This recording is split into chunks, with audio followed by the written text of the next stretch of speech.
Students, आज हम अपनी जो हमारी सेकंड बुक है मैक्रो इकोनॉमिक्स, उसका हम चैप्टर नंबर 7 स्टार्ट करेंगे, banking, commercial bank and the central banks.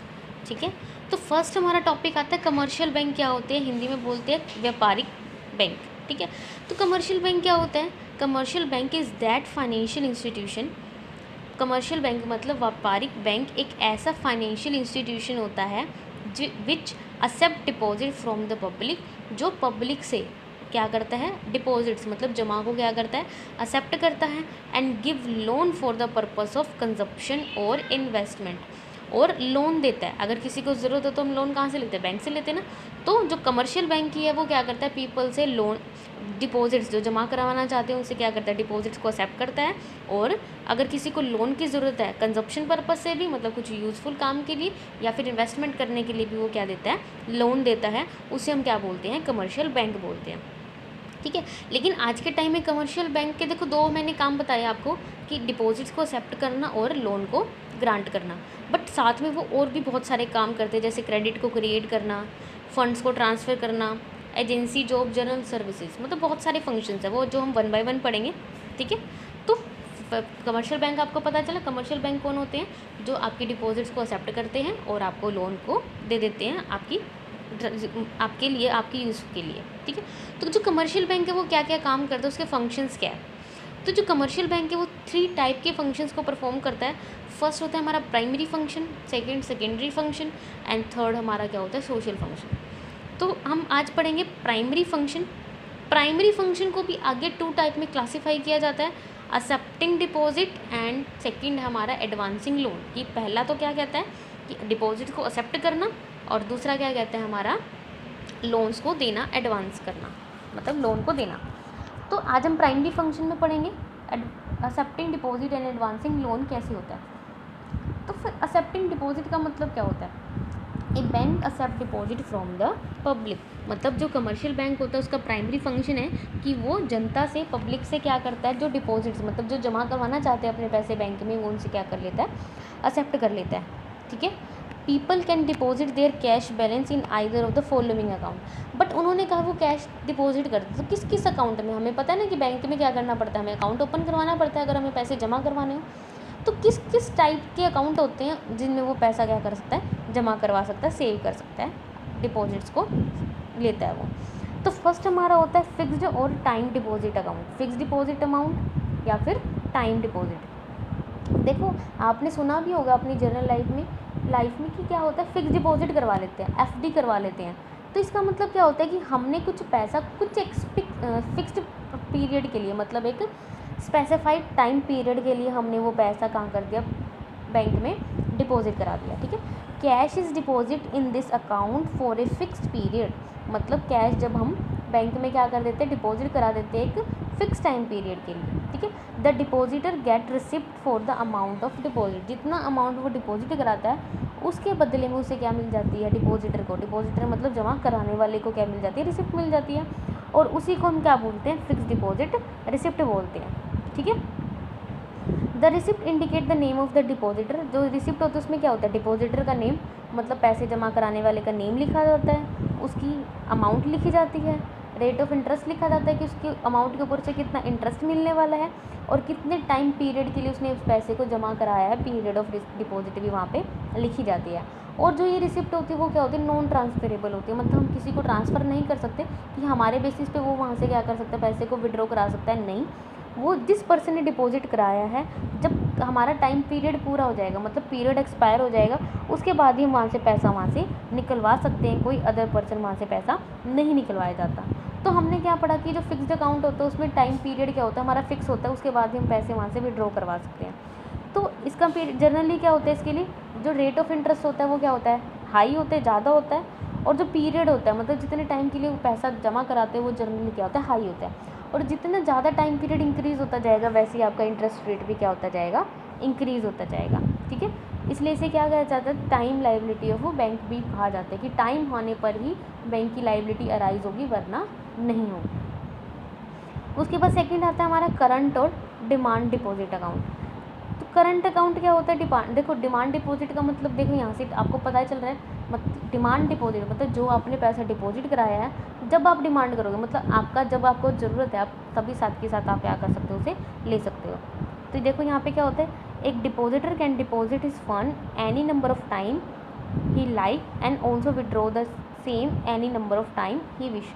मतलब उसके अकॉर्डिंग जैसा उसे सही लगता है अपनी इच्छा अनुसार वो क्या कर सकता है, अपने डिपॉजिट्स मनी को एक दिन में जितनी भी बार चाहे वो जमा करा सकता है और जितनी बार भी चाहे वो क्या कर सकता है वहाँ से विड्रॉ करा सकता है। उसे हम क्या बोलते हैं, करंट अकाउंट बोलते हैं या फिर डिमांड डिपॉजिट अकाउंट बोलते हैं। तो इस टाइप के अकाउंट पे जनरली हमारी रेट ऑफ इंटरेस्ट या तो ज़ीरो होती है, अगर होती भी है तो बिल्कुल क्या होती है, वो माइनर होती है, बहुत कम होती है।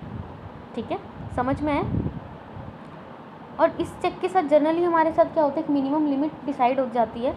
देखो, rather the bank deposit some charge for the depositor, और कभी कभी इंटरेस्ट देने की बजाय वो क्या करते हैं, उनसे कभी कभी वो क्या करते हैं, उसके लिए डिमांड के लिए चार्जेस भी वो क्या करते हैं, उससे चार्ज करते हैं।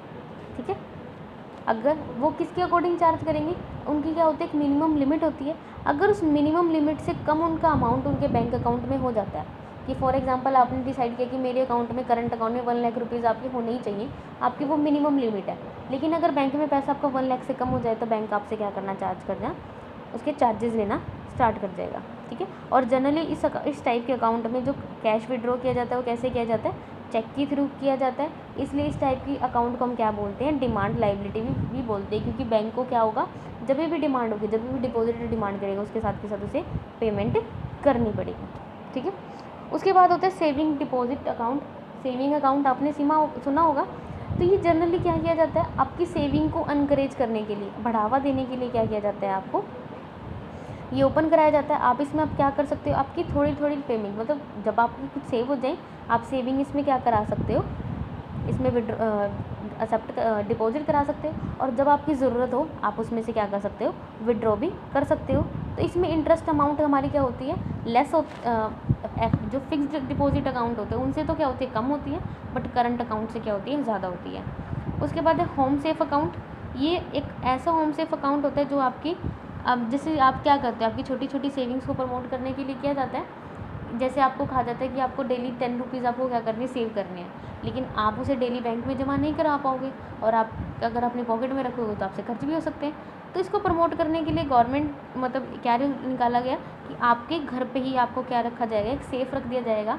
ठीक है, उस सेफ़ में आप क्या कर सकते हो, थोड़ी थोड़ी अमाउंट क्या कर सकते हो, आप अपनी डेली बेसिस पे आप उसको क्या कर सकते हो, उसमें सेव कर सकते हो। और एक स्पेसिफाइड पीरियड के बाद जो बैंक का जो एजेंट होगा या फिर बैंक का जो कर्मचारी होगा, एम्प्लॉई होगा, वो कुछ टाइम पीरियड के बाद आएगा और आपके होम सेफ को वो ओपन करके और आपकी पेमेंट जो आपने सेव की है उसको बैंक में ले जाएगा। इट मीन्स उसको क्या माना जाता है कि आपने वो सेविंग की है, तो इसके ऊपर आपका इंटरेस्ट क्या मिलता है, सेविंग अकाउंट से कम मिलता है, बट करंट अकाउंट से ज़्यादा मिलता है।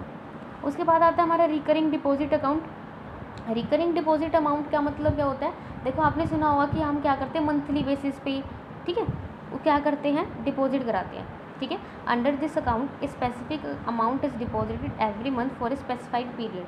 हम कुछ स्पेशल पीरियड के लिए स्पेसिफिक अमाउंट को क्या कर देते हैं, डिपॉजिट करा देते हैं। ठीक है, तो जब तक इसका एक्सपायरी पीरियड नहीं होता, मतलब जब तक वो टाइम पीरियड ख़त्म नहीं होता, आप उसमें से पैसा नहीं निकाल सकते। बट कुछ केसेस होते हैं जिसमें आप निकाल भी सकते हो।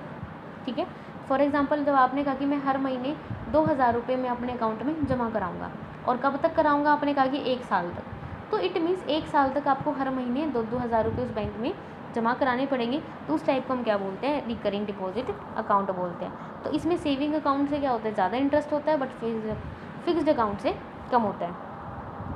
उसके बाद हमने पढ़ा था कि जो प्राइमरी फंक्शन होते हैं बैंक के, वो 2 टाइप के फंक्शन परफॉर्म करते हैं। फर्स्ट हमने पढ़ लिया एक्सेप्टिंग डिपॉजिट, तो सेकंड हमारा क्या आता है, एडवांसिंग लोन।